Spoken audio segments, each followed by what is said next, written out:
이번 시간에는 쇳돌광, 넓을광 한자에 대해서 파자 분석을 통해서 쉬운 방법을 설명해 보도록 하겠습니다. 학습하는 방법을 넓을광입니다. 집음이죠. 그 다음 남은 것이 누를황입니다.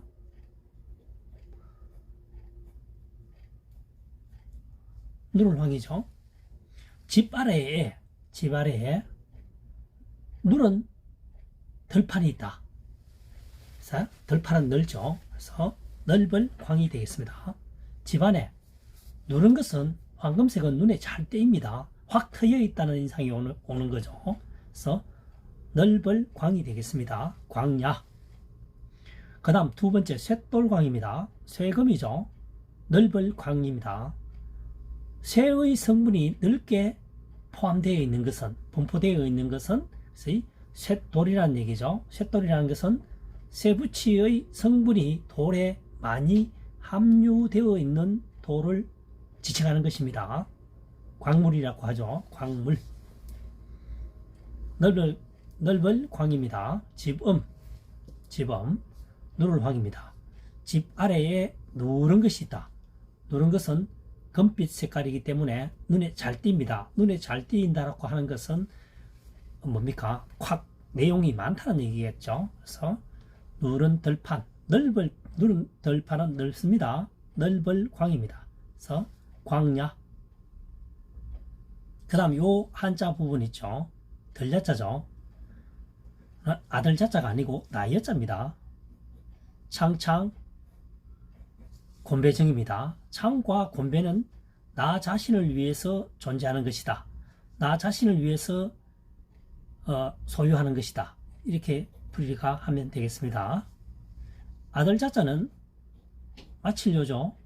하나입니다. 그래서 하나가 있어야 마친다는 것은 아들입니다. 과거에는 아들 하나를 놓기 위해서 10공주를 놓기도 하죠. 선 제사 때문에 관련된 거고, 가문에 대를 끌어서 안 된다는 이런 유교 사상이 잔재해 있기 때문에 그렇죠. 지금은 딸 둘, 딸 하나 있는 집이 굉장히 많죠. 과거 100년 전과 지금 현재는 차이가 굉장히 많습니다. 그래서 마칠료 하나, 일. 하나가 될 때까지 마치는 것은 아들을 낳아야 된다는 얘기죠. 아들. 그래서 아들 자차가 됩니다. 나여자는 창모, 곤배정. 창과 공배는 나 자신을 지키기 위해서, 내가 사용하기 위해서 소유한다는 의미를 가지고 있습니다. 그래서 여기서는 마을리, 나여, 마을에 있는 내가 지금 현재 마을에 있는 곳은 덜이라는 것이죠. 잠자는 것 외에는 항상 덜판에서 일을 해야 하는 농경사회에 있죠. 농경사회.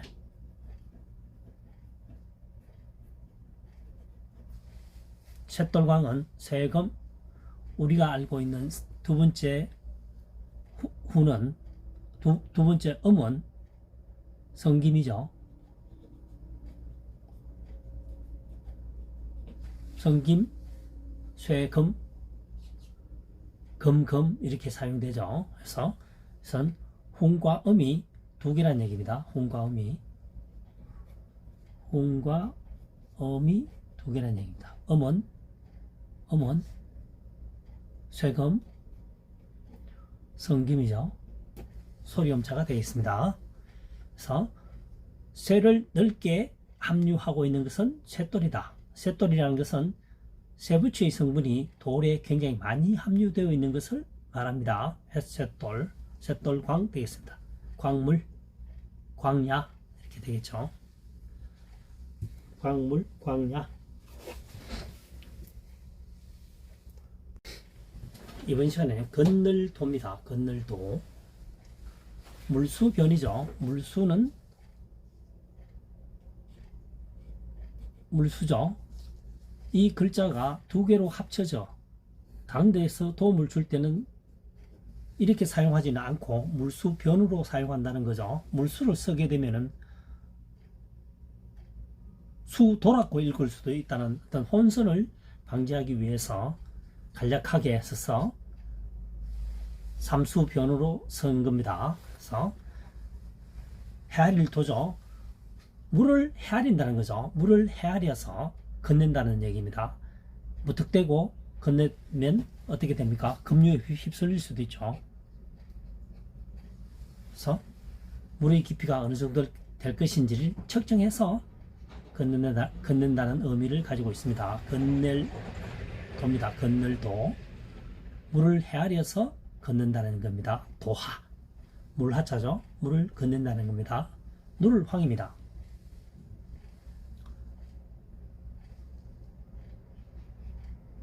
서물립입니다. 서물립. 서물립. 그 다음 하나일이죠. 21년 동안 자유롭게 사방팔방 방치하면 들판이 누렇게 변한다는 거죠. 잡초가 왕성합니다. 잡초들은 겨울이 되게 되면 노란 빛을 나타내죠. 그래서 21년 동안 자유롭게 방치해 두면 겨울에는 사방팔방 누렇게 색을 띈다. 해서 누를 황자가 되겠습니다. 황사현상이죠. 모래사자입니다. 돌이 작게 부수어지면 모래가 되죠. 돌석, 적을소, 돌이 잔잔하게 부서지면 모래가 됩니다. 이건 모래사자입니다.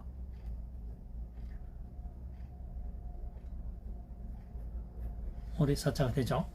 누를 황입니다. 건널도, 물수, 변, 헤아릴 도자죠. 물은 헤아려서 수면 깊이를 헤아려서 짐작해서 건넨다는 거죠.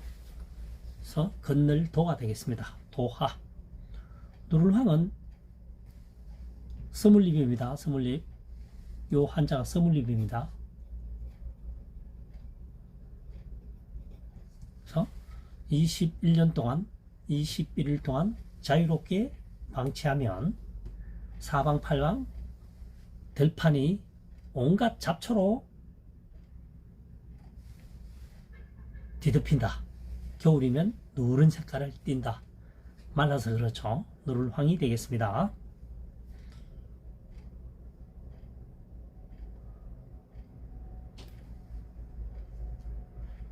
두 번째 풀이를 해보겠습니다. 21년으로 풀이해 보겠습니다. 10이 두 개죠. 10이. 그러니까 서물이죠. 1이죠. 21년 동안. 그러면 하나 일을 어떻게 할 거냐 이거죠. 땅을 의미합니다. 두이는 아랫부분은 땅을 의미하고 하늘은 윗부분은 하늘을 의미합니다. 한일자가 아랫부분에 쓰이면 땅, 위쪽에 쓰이면 하늘로 분석되기도 합니다. 여기서는 땅이겠죠. 21년 동안 땅 아래에 땅을 자유롭게 내버려 두면, 방치하면 사방팔방 누른색을 띠게 된다. 황야가 된다는 얘기겠죠. 그래서 누를 황이 되겠습니다.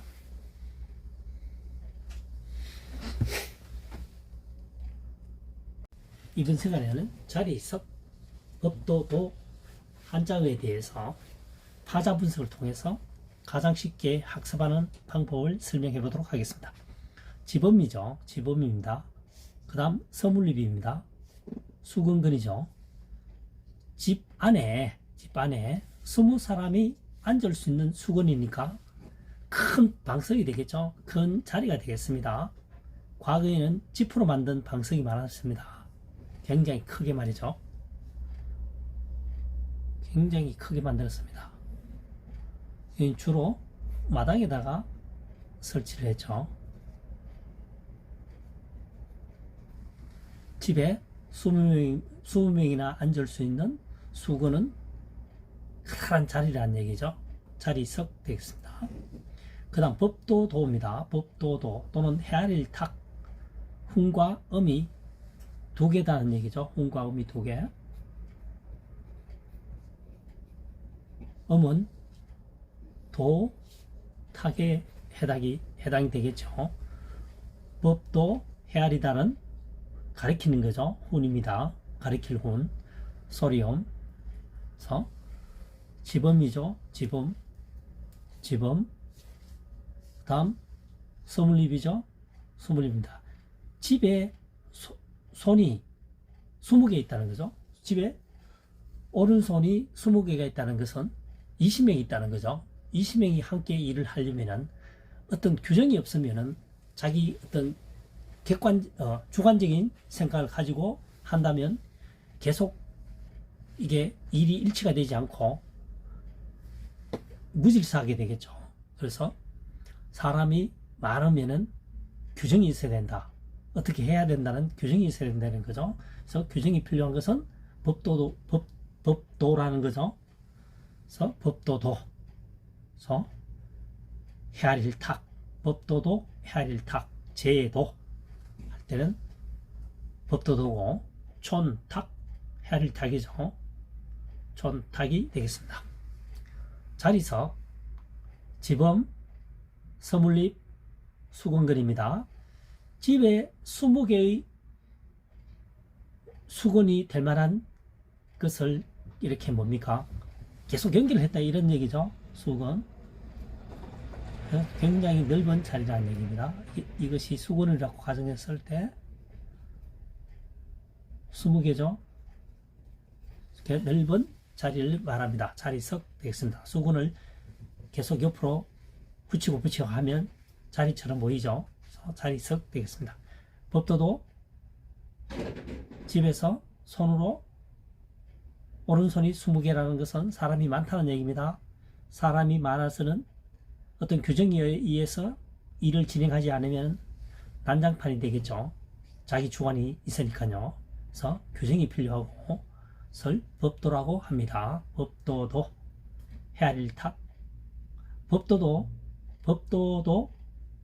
함부로 정하는 것이 아니고 어떤 그 규정에 맞게끔 헤아려서 우리가 실천할 수 있는 상황을 만들어야겠죠. 실천할 수 있는 범위 내에서 만들어야지 법도가 되는 거지 행할 수 없는 것을 만들어봤자 실천이 안 됩니다. 그래서 헤아릴 탁 법도도 되겠습니다. 촌탁 제도.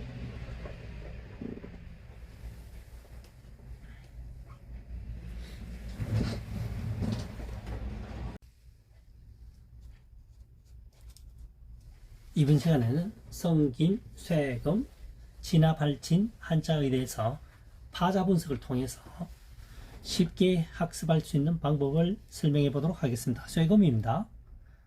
쇠금. 여기서는 금금으로 풀이해야 되겠네요. 자, 완전할 전입니다. 완전할 전. 불똥주입니다. 완전하게 좌우에 불똥이 튀는 것은 금이란 얘기죠. 순금은 반짝반짝합니다. 그래서 금금, 쇠금 또는 성김입니다. 그러니까 훈이 3개죠. 현재는 음은 2개지만 그래서 완전할 전, 완전히 사방에서 불똥이 튀는 것은 금이란 얘기죠. 그래서 금금, 쇠금, 성김 이렇게 학습하면 되겠습니다. 금언이죠. 진화발진입니다. 누를 진입니다. 쇠금 참진이죠. 쇠의 참모습은 누르는 것이다. 그러니까 지금은 쇠보다 더 무거운 물질이 있을 수도 있겠지만 이 한자어가 만들어질 당시에는 쇠가 우리가 발견한 것 중에서는 가장 무거운 물질이라고 생각하면 되겠습니다. 쇠의 참모습은 누르는 것이다. 무게가 중량이 무거우니까요.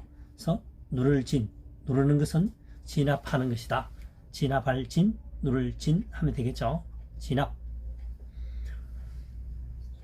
쇠금, 성김 여기서는 금금으로 풀이하는 것이 가장 쉽습니다. 완전할 전, 불똥주. 완전하게 불똥처럼 반짝반짝하는 것은 금이다. 24K는 반짝반짝합니다. 그래서 금이다. 금, 쇠금이다. 그래서 성김으로도 사용된다. 두 번째, 금금이 아니고 쇠금, 참진, 쇠의 참모습은 누르는 것이다. 중량이 있으니까요. 그래서 조금 전에 설명했다시피 쇠보다 더 무거운 물질이 분명히 있겠지만 이 한자어를 만들 당시에는 쇠를 가장 먼저 인간이 발견했다라고 생각하시면 좋겠습니다. 쇠가 무거우니까 누르는 데는 쇠가 제일 낫다. 그래서 비중이 무거우니까요. 그래서 누르는 것은 진압하는 것이다. 진압할 진, 한자어로 학습하면 좋겠습니다.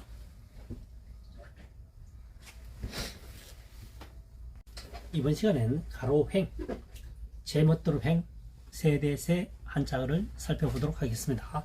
파자 분석을 통해서요. 나무목, 그 다음 누를 황자입니다. 나무가 누렇다는 것은 고목이 되어서 또는 병해를 해서 나무가 쓰러진 것입니다. 나무가 서있다, 세로죠. 넘어졌다, 가로죠. 그래서 나무가 누렇다라고 하는 것은 병해나 아니면 나이가 많아서 쓰러진 겁니다. 바람이 해서. 그래서 나무가 누른 것은 가로로 넘어져 있다. 가로횡. 한 방향으로 넘어지는 것이 아니라 바람의 방향에 의해서 멋대로 넘어지죠. 동서남북 사방팔방 다 넘어집니다. 그래서 제 멋대로 횡, 가로횡으로 학습하면 좋겠죠. 횡령입니다. 횡령. 그 다음 두 번째 세대세자입니다. 스물립이죠. 스물립, 스물년입니다.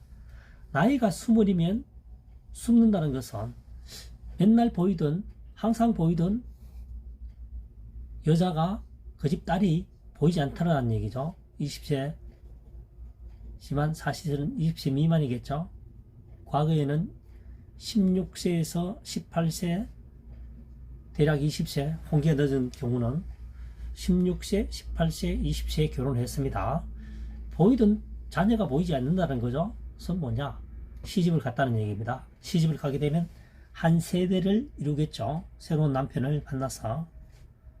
새로운 남편이 좀 이상하지만 새 남편, 여하튼 남편을 만나서 한 세대를 구성하게 됩니다. 그래서 세대가 모여서 세상을 만드는 거죠. 세상세, 세대, 세자가 되겠습니다. 출세. 다시 한번 설명해 보면 스물립이죠. 스물언입니다. 20살이 되면 20살 이하가 되면 이상한데 여하튼 20살 이전에, 그렇죠? 20세 이전에 하면 되겠죠.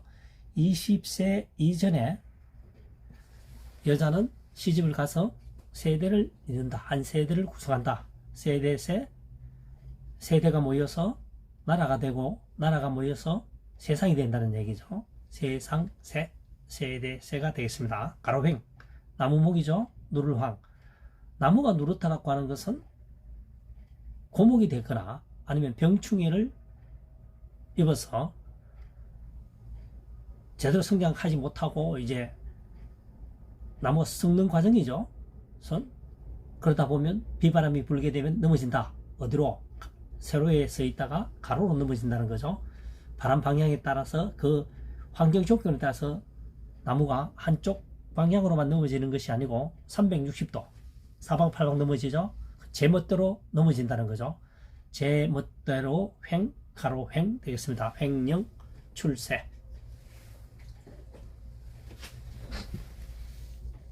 이번 시간에는 겨우건, 삼가할건 한자에 대해서 파자 분석을 통해서 가장 효과적으로 학습하는 방법을 설명해 보도록 하겠습니다.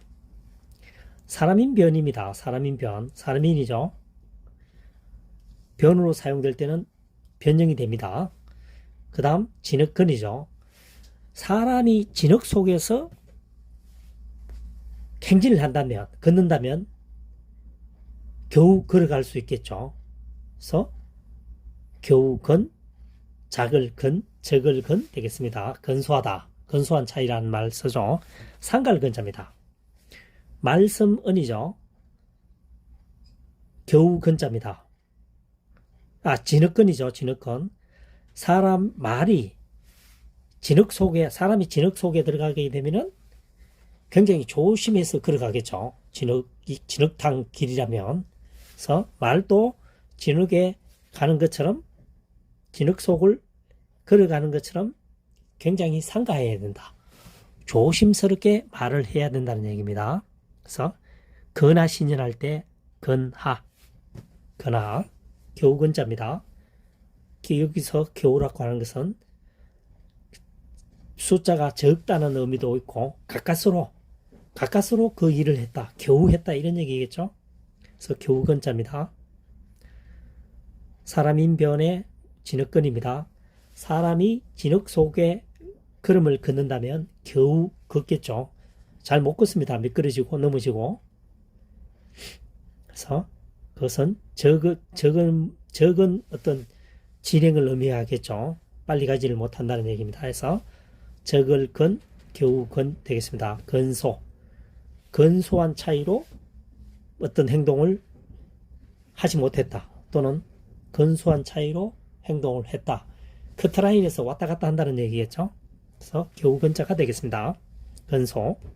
상갈근, 말씀음의 진흙근이죠. 사람이 진흙길을 걸어가는 것처럼, 진흙길을 통과하는 것처럼 조심해야 되겠죠. 상가해야 되겠죠. 행동을 상가해야 된다는 얘기입니다. 상가할 근, 조심할 근 이렇게 하면 되겠죠. 근하,